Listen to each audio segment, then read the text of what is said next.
Segenap hadirin sekalian yang saya hormati, para wartawan, jurnalis, dan warga negara Indonesia di mana yang saya cintai, dan pada sore hari ini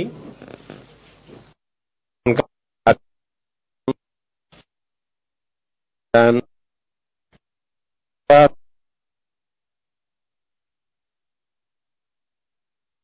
gratis terkait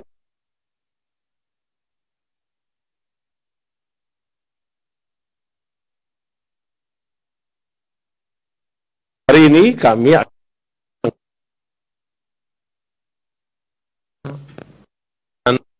terima hadiah atau janji dan gratifikasi terkait dengan proyek pembangunan infrastruktur di Provinsi Papua. Dalam perkara tersebut, KPK telah menyampaikan bahwa ada 2 orang tersangka, antara lain pertama swasta, Direktur PT TBP. Yang kedua adalah LE, Gubernur Papua periode 2013-2018 dan 2018-2020.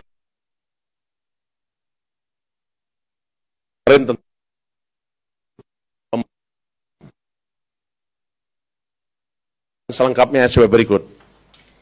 Pada hari Selasa tanggal 10 Januari 2023, sekira pukul 12:30 waktu Indonesia Timur, tim penyidik mendapatkan informasi terkait dengan keberadaan tersangka LE yang sedang berada di salah satu rumah makan di kota. Selanjutnya melakukan penangkapan. Tindakan penangkapan ini dilakukan dalam rangka mempercepat proses penyidikan. Di samping itu juga kita tahu bersama bahwa saudara LE tetap saja menunjukkan sikap tidak kooperatif. Setelah dilakukan penangkapan, LE dibawa ke markas Brimob Polda Papua untuk dilakukan pemeriksaan. Dan yang bersangkutan selanjutnya kita bawa ke Jakarta. Dan rangka memastikan kesehatan tersangka LE, tim penyidik membawa ke Rumah Sakit Pusat Angkatan Darat Gatot Subroto untuk dilakukan pemeriksaan medis langsung oleh tim dokter dengan pendamping tim penyidik dan dokter dari KPK. Malam tadi kita datang jam 21:48 tiba di Rumah Sakit RSPAD. Pemeriksaan tersebut meliputi pemeriksaan fisik, tanda vital, laboratorium, dan jantung, dan juga EKG, yang kemudian disimpulkan bahwa angka LE di Rumah Sakit Angkatan Darat. Mengenai waktunya, bisa menentukan. Namun pada prinsipnya setelah seluruh selesai, kami segera akan melakukan pemeriksaan terhadap saudara LE. Tentu perawatan sementara diperlukan untuk tindakan pendalaman lebih lanjut, yang tentunya akan dikomunikasikan antara Rumah Sakit Pusat Angkatan Darat dengan tim Ikatan Dokter Indonesia dan juga dokter KPK. Kami pastikan bahwa perkara yang sedang kita tangani ini tetap kita lanjutkan dengan berpedoman kepada ketentuan prosedur hukum dan peraturan perundang-undangan yang berlaku. Dan tidak juga boleh kita kesampingkan bahwa KPK tetap taat azas terhadap azas-azas pelaksanaan tugas pokok KPK. Kita bekerja untuk kepentingan umum, memastikan kepastian hukum dan keadilan dilakukan secara transparan dan proporsionalitas, dan kita sampai kapanpun akan tetap menjunjung tinggi hak-hak asasi manusia. Dalam rangka kepentingan penyidikan, tim penyidik melakukan penahanan terhadap saudara LE untuk 20 hari pertama terhitung tanggal 11 Januari 2023 sampai dengan tanggal 30 Januari 2023. di rumah tahanan negara KPK Pomdam Jaya Guntur.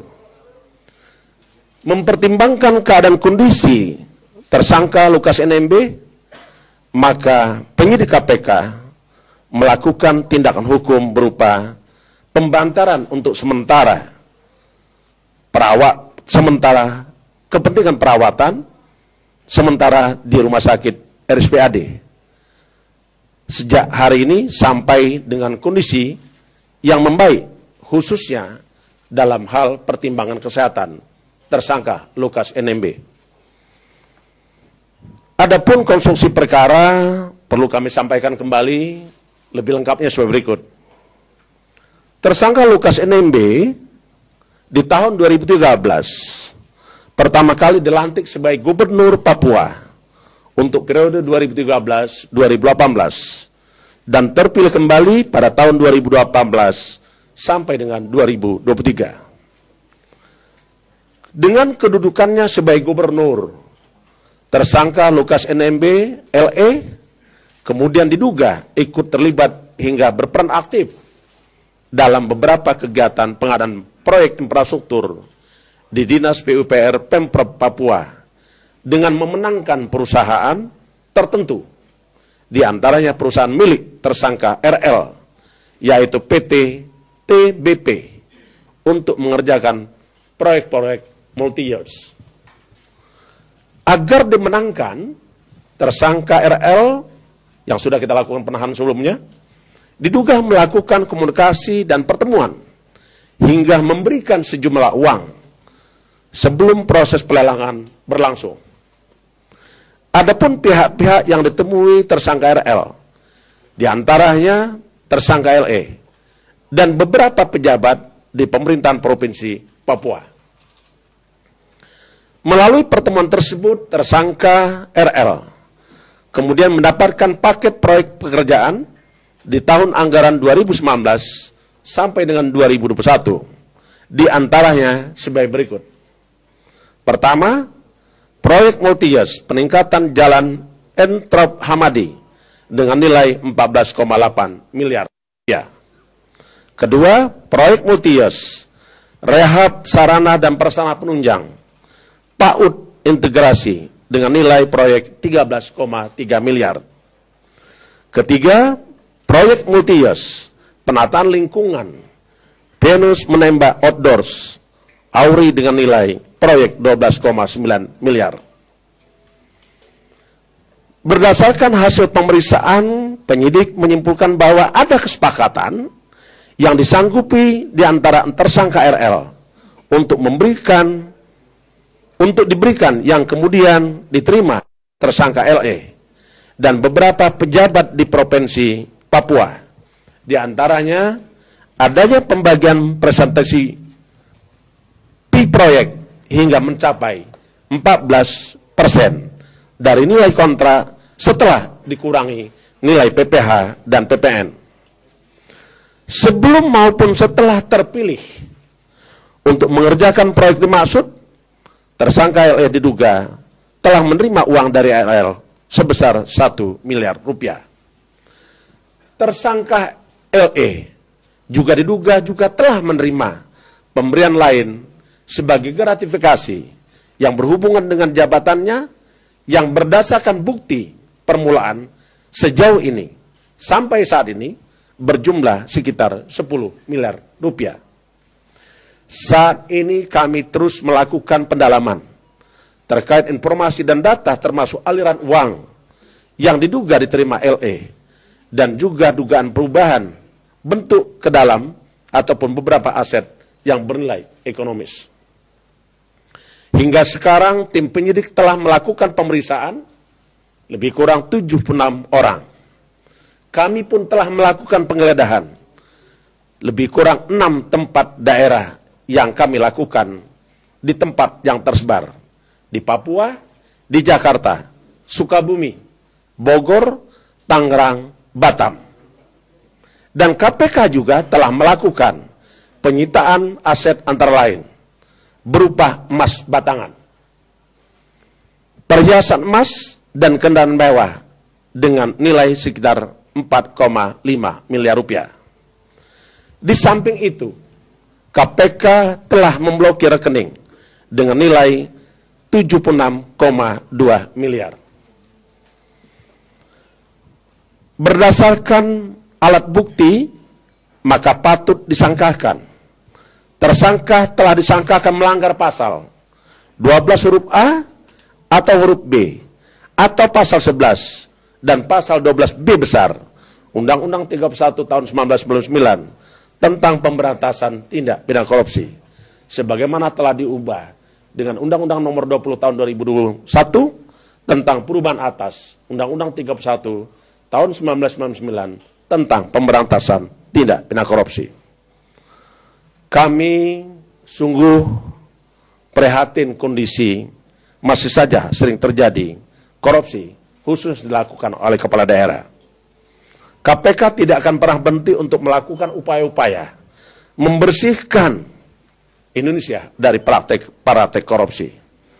Pada kesempatan ini pun, kami segenap insan KPK dan seluruh rakyat Indonesia menyampaikan ucapan terima kasih kepada seluruh tokoh masyarakat, tokoh agama, anak-anak bangsa, khususnya kawan-kawan, rekan-rekan se-Indonesia yang telah memberikan dukungan kepada KPK di dalam menyelesaikan beberapa perkara tindak pidana korupsi, termasuk tindak pidana korupsi yang dilakukan oleh Lukas NMB atau LE, beserta juga pejabat yang lainnya.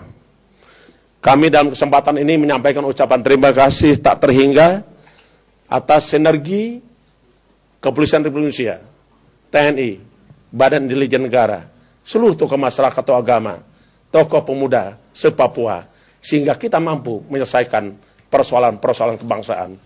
Salah satu diantaranya adalah korupsi. Mari bersama KPK untuk membersihkan negeri ini dari praktek korupsi. Kami sungguh berharap kepada rekan-rekan saya, sesama anak bangsa dari Papua, mari kita tatap masa depan Papua yang lebih sejahtera, cerdas, dan jauh dari praktek korupsi. Kalau tidak sekarang, kapan lagi kita mewujudkan Indonesia yang sejahtera, Indonesia yang maju, Indonesia yang sejahtera, dan Indonesia yang membanggakan seluruh rakyat Indonesia. Tetaplah jaga suasana damai di tanah Papua. Mari kita bersatu memberantas korupsi, menatap bangsa Indonesia yang lebih maju, sejahtera, cerdas, sebagaimana tujuan nasional kita.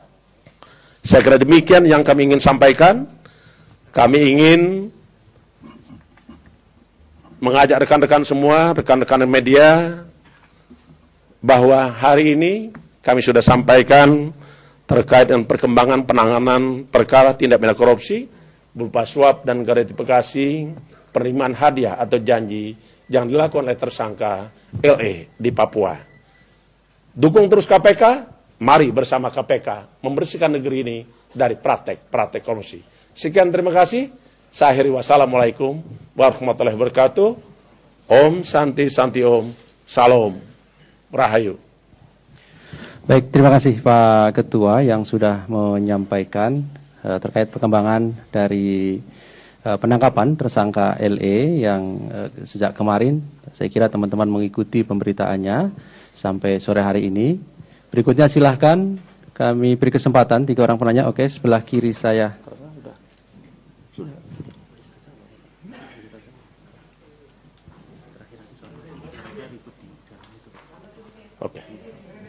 Oke, sebentar ya, sebentar. Satu, yang oke, 2, sini 1 ya, 3. Kami silakan. Ini kan Pak Lukas NMB mintanya dirawat di Singapura. Nah, apakah KPK akan mengabulkannya atau KPK maupun dokter di RSPAD ini menilai nggak perlu ke Singapura karena bisa ditangani di sini? Terus yang kedua, kemarin kan disebut bahwa Pak Lukas NMB ini ditangkap karena mencoba atau terindikasi mau pergi ke luar negeri. Nah, kalau iya, apakah ada pihak yang membantu Pak Lukas ini? Karena kan kalau dilihat, nggak mungkin dia jalan sendiri, dan kalau ada yang membantu, itu kan bisa masuk ke perintangan penyidikan. Seperti itu. Berikutnya silakan Mas Yogi ya. Ya, silakan Mas. Ya, terima kasih Pak Firly. Izin soal pengembangan kasusnya kan waktu itu di kompres sebelumnya di tersangka Laka ya, itu kan RL itu kan mengatakan bahwa ada beberapa pejabat di Pemprov yang juga menerima suap. Nah itu apakah akan dikembangkan ke sana Pak Firly? Kemudian juga tadi juga sama dengan Chandra, yaitu kan kabarnya mau ke Tolikara ya. Di sana basisnya Pak Lukas dan kabarnya kan juga akan ke luar negeri. Apakah memang seperti itu atau bagaimana? Mungkin boleh diceritakan detik-detik penangkapannya itu seperti apa ya Pak Firly? Ya. Karena kan di kafenya katanya lagi makan terus ditangkap papeda ya, terus ditangkap gitu. Kemudian soal dulu kan Pak Mahfud juga mengungkap soal adanya sekitar 560 miliar itu ya, apakah juga itu masuk dalam kasus ini, termasuk juga judikasi? Apakah kalau memang tidak, apakah itu akan dikembangkan untuk diselidiki? Terima kasih. Oke. Silakan terakhir nih Mas Budi ya. Langsung aja mungkin Pak. Ya. Silakan. Kumparan Mas Ali, ini mau menyambung tadi pertanyaan teman-teman sih soal cerita pas penangkapan itu. Tadi Pak Mahfud juga menceritakan soal bahkan ada yang catering itu proses penangkapannya, soal dugaan dia kabur ke luar negeri itu Pak Ali, Pak Ketua, soal apakah benar dia hendak ke Tolikara atau bagaimana? Ya. Itu saya sih Pak. Ya. Satu lagi dong Pak Ali. Izin Pak, terkait teknis penyidikan mungkin ya, karena kita tahu kalau saya pernah mengikuti tahun lalu di salah satu kontrak Pak Lukas kan untuk bicaranya sulit ya, membutuhkan semacam penerjemah kayak gitu. Terus dalam teknis penyidikannya pemeriksaannya bagaimana? Apakah dibantu penerjemah dan apakah itu maksudnya secara hukum diperbolehkan? Barangkali itu jadi pertanyaan publik juga. Baik Mas, ya. Baik Mas, dari mana Mas? Jadi kan Mas sebutkan nama dari mana? Saya dari TV One Pak Ardo. Mau nanya Pak, emang bener kalau penangkapan LA ini beneran? Yang kedua Pak, juga mau nanya. Terus prosedurnya ini kalau emang LA dinyatakan tidak, terus kemudian gimana proses pemeriksaannya Pak? Apakah lanjut atau gimana? Sama terakhir Pak, sebenarnya separah apa sih Pak LA ini sampai pakai kursi roda, dan apakah dari awal itu pakai kursi roda apa pas di sini udah pakai kursi roda Pak? Ya, oke. Cukup ya, saya kira ya 5 orang sudah cukup mewakili. Ya, terakhir saya kira karena sudah ada 5 orang tadi. Ya. Izin Pak, tanya apa? Kan berulang kali KPK memeriksa orang terkait kasino ya Pak ya di Singapura. Ya. Sedangkan di konstruksi perkara itu belum disampaikan. Minta tanggapannya Pak. Dan kedua, selain suap, KPK menjerat Lukas NMB itu pakai gratifikasi. Ya. Untuk jumlahnya itu berapa Pak? Apa benar 500 miliar? Terima kasih. Ya. Oke. Cukup ya teman-teman, saya kira cukup mewakili dari pertanyaan teman-teman sekalian. Terima kasih atas respon yang disampaikan. Berikutnya kami silahkan Pak Ketua untuk memberikan tanggapan atas beberapa pertanyaan dari teman-teman semuanya.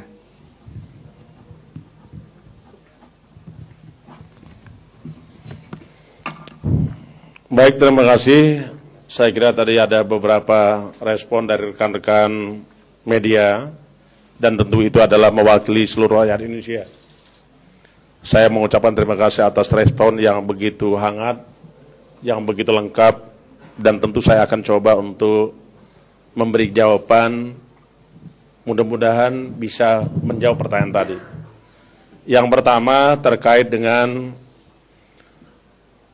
penangkapan. Lukas NMB yang ditangkap di Jayapura, di rumah makan SG, dekat bandara. Itu kita mendapatkan setiap informasi tentang keberadaan LE. Setiap informasi yang disampaikan kepada KPK tentulah kita tindak lanjuti dan kita cek kebenarannya. Informasi bahwa yang bersangkutan akan meninggalkan Jayapura itu kita terima dan akan menggunakan pesawat udara menuju, tadi yang disebut ada informasi yang kita terima akan menuju ke Tolikara atau Mamit. Beberapa waktu yang lalu juga kita pernah juga mendengar informasi bahwa saudara LE juga akan meninggalkan Indonesia. Semua yang kita tampung. Dan tentu kita melakukan tindakan penangkapan di dalam rangka untuk kepentingan penyidikan, penuntutan, dan peradilan. Dengan tetap mengikuti, mempedomani hukum dan peraturan perundang-undangan. Termasuk juga azas-azas hukum pidana dan juga azas-azas pelaksanaan tugas pokok KPK. Itu kita junjung tinggi. Dan itu kita buktikan. Sejak awal saya katakan penegakan hukum itu harus menghormati hukum itu sendiri. Penegakan terhadap hukum itu tidak boleh melanggar hukum. Dan juga tidak boleh melanggar HAM. Dan itu kami wujudkan setelah kita lakukan penangkapan, langsung kita bawa ke RSPAD. Dan itu sesuai dengan kesepakatan rapat kita beberapa waktu lalu. Karena sesungguhnya keselamatan jiwa manusia adalah hukum tertinggi. Kita paham, salah satu filsuf mengatakan, salus populi suprema lex esto. Keselamatan jiwa masyarakat adalah hukum tertinggi. Itulah yang tetap. Yang kedua, ada pertanyaan terkait dengan rencana pengobatan ke Singapura. Saya tidak berandai-andai kalau Pak Lukas ingin berobat ke Singapura.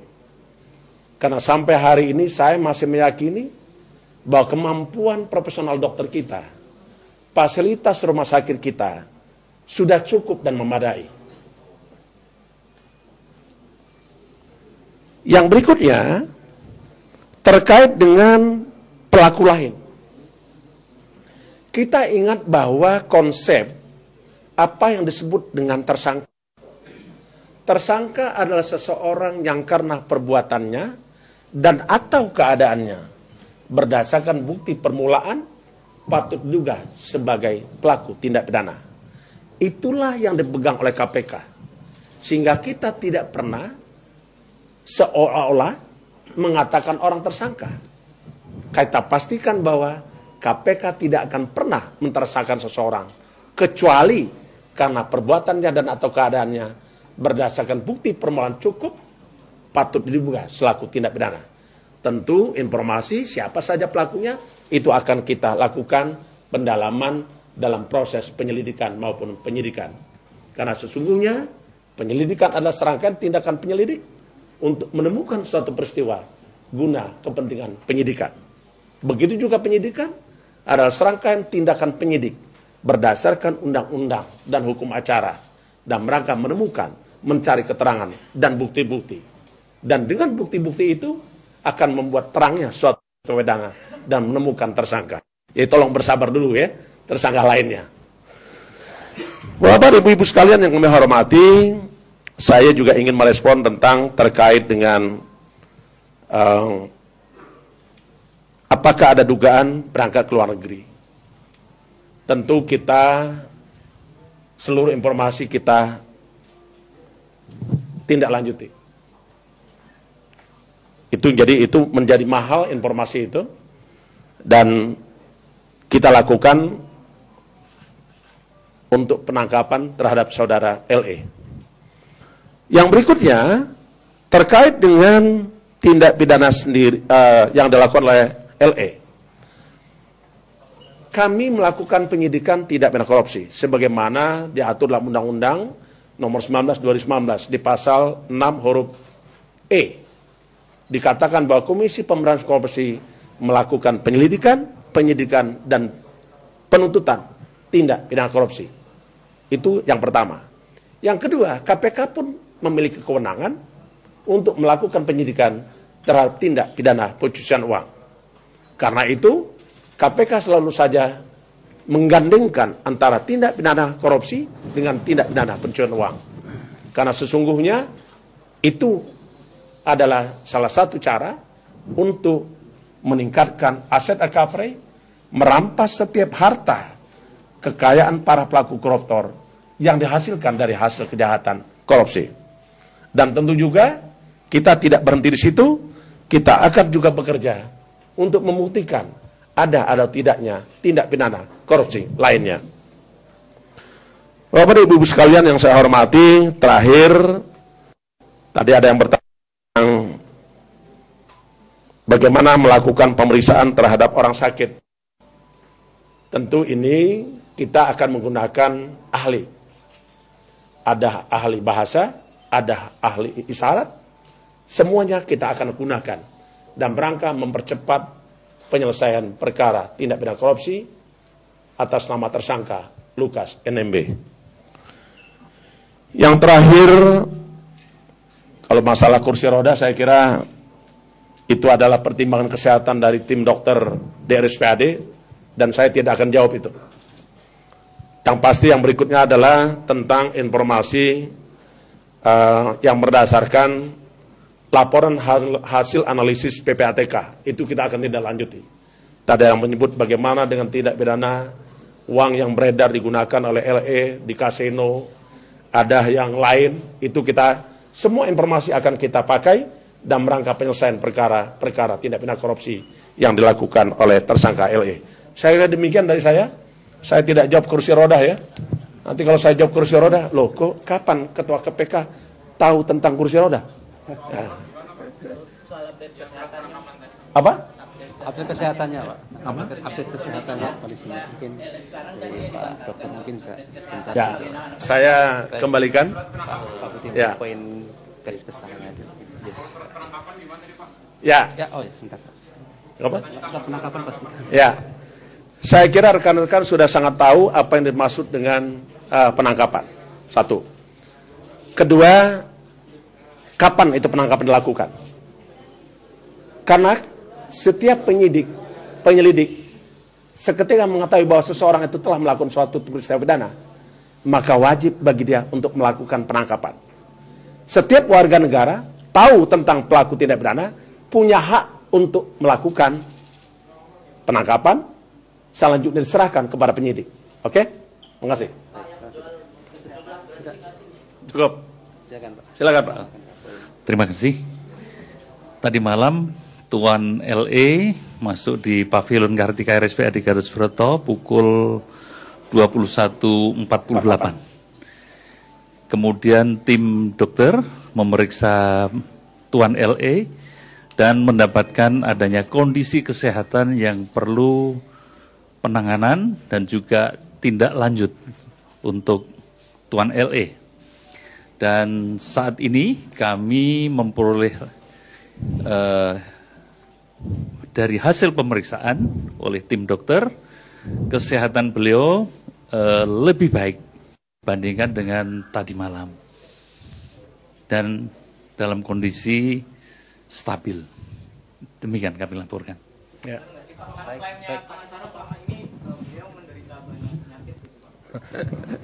Baik, terima kasih Mas Niam ya. Cukup ya? Baik. Kalau terkait dengan kronologis penangkapan, namanya orang ditangkap pastilah ada apakah yang bersangkutan melakukan perlawanan atau orang lain yang melakukan perlawanan, pasti ada. Dan itu tidak bisa kita hindari. Tetapi yang jelas risiko terkecil sudah kita lampaui. Ya, jadi itu Pak Lukas NMB bisa sampai ke Jakarta, kondisinya seperti ini, dan selama perjalanan kami didampingi oleh beberapa orang, baik